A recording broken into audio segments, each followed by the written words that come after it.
Bang? Kayaknya akan turun juga ini di 2020. Pondok. Pondok. Ya. Pondok kan bukan partai politik. Artinya suara pondok datang. Enggak lah. Secara pondok nggak ada suara pondok. Kalau dilihat ini, Kalau saya ini kan, saya ini di KSP itu seperti orang tua.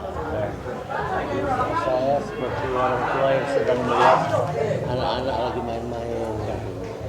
Di lapangan itu ada anak-anak saya lagi main, keren, dan kelarnya saya lagi senyum-senyum menikmati aja. Ya, jadi saya biarkan aja semua calon-calon itu berkompetisi, meraih simpati rakyat. Nanti siapa yang paling dianggap layak oleh rakyat aja.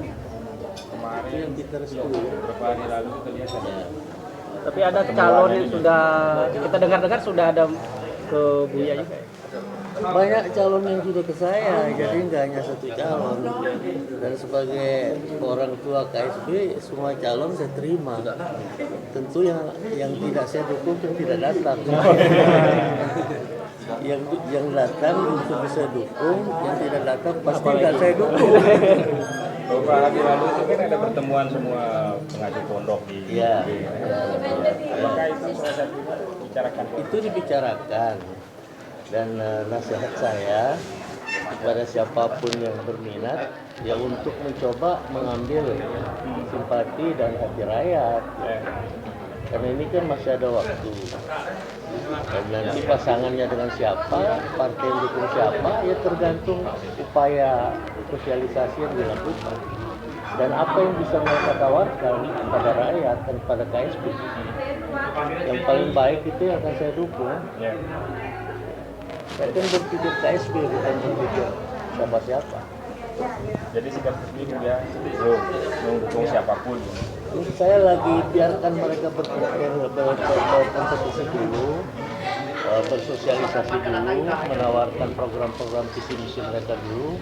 Saya akan ikuti aja. Saya nggak elok kalau sekarang saya menentukan si B, pasti tidak baik. Mungkin bisa disebutkan mereka yang masuk ke Buya itu siapa? Semua yang kalian lebih tahu dari saya. Tidak terlalu langsung. Ya dari kalangan ulama juga. Ada. Dari politisi. Ada.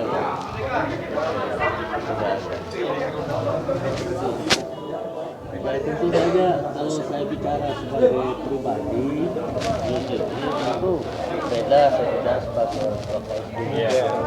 Sebagai pribadi saya lihat itu petahana lah yang itu umum terjadi di mana-mana. Petahana yang kalah itu hanya petahana yang kecelakaan.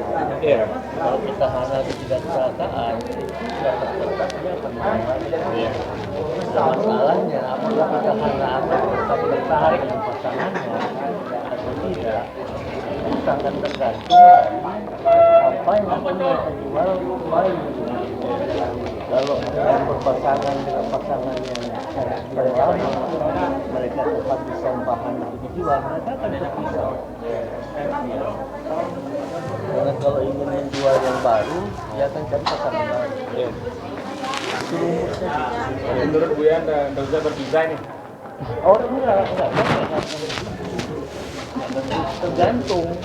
Kalau pasangan ini punya jualan baru, mereka akan bertahan. Tapi kalau jualan baru itu, tawaran baru itu baru bisa diraih di mana? Ganti pasangan, mereka akan ganti. Dari kedua petahana sendiri, apakah sudah ada yang mengenal Buya secara langsung? Saya sering ketemu dengan kedua mereka. Tadi juga baru ketemu, makan bersama.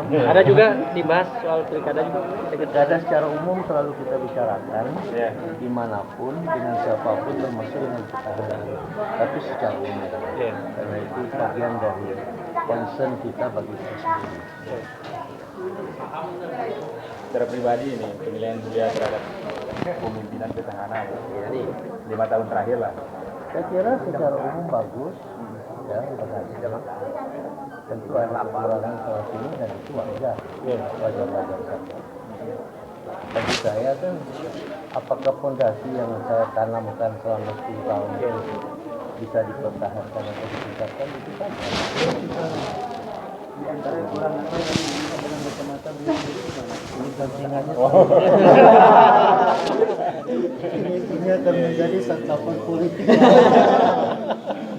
masih dirahasiakan. Yang jelas barisannya sama perbedaan dari terus untuk anak. gimana? Barisan Saya kan sebagai orang tua berada di mana-mana. Ya. Jadi saya tidak berada di barisan satu siapa. Oke.